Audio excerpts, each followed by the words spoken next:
Praise the lord. దేవుని నామమునకు మహిమ కలుగునుగాక. కృపా వాక్కు అను ఆధ్యాత్మిక కార్యక్రమమునకు మీకు స్వాగతం. ఈరోజు దేవుని వాక్యము. యేసు ఆ మాట విని, రోగులకే గాని ఆరోగ్యము గలవారికి వైద్యుడక్కరలేదు, నేను పాపులనే పిలువవచ్చి తిని గాని నీతిమంతులను పిలువ రాలేదని వారితో చెప్పాను. మార్కు సువార్త 2వ అధ్యాయము 17వ వచనము. ప్రియులారా, 2000 సంవత్సరాల క్రితం తనను వెంబడించమని ఆధ్యాత్మికంగా అనారోగ్యవంతులను పిలవడానికి వచ్చారు యేసు ప్రభువారు. అలాంటి వాళ్ళలో ఒకడు లేవి.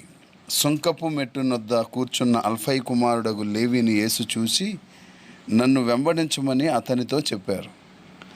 ఆయన మాటలు లేవిని పట్టుకున్నాయి. లేవి యేసును వెంబడించాడు. సుంకపు గుత్తదారులు తరచూ తమ లావాదేవీల్లో అత్యాసపరులుగాను నిజాయితీ లేని వారుగాను ఉండటం వల్ల మతపరంగా అపరిశుద్ధులుగా ఎంచబడేవారు. యేసు లేవి ఇంట ఇతర సుంకపు గుత్తదారులతో కలిసి భోజనం చేయటం మతాధికారులు చూసినప్పుడు ఆయన సుంకరులతోనూ పాపులతోనూ కలిసి భోజనం చేయుచున్నాడేమని అడిగారు. యేసు ఆ మాట విని, నేను పాపులనే పిలువవచ్చి తిని గాని నీతిమంతులను పిలువ రాలేదని వారితో చెప్పారు. యేసు ప్రభు పాపులను రక్షించడానికి వచ్చారు. దాంట్లో మనమందరం కూడా ఉన్నాము. ఆయన మనలను ప్రేమిస్తున్నాడు. తన సన్నిధిలోనికి మనలను ఆహ్వానిస్తున్నాడు. తనను వెంబడించమని పిలుస్తున్నాడు.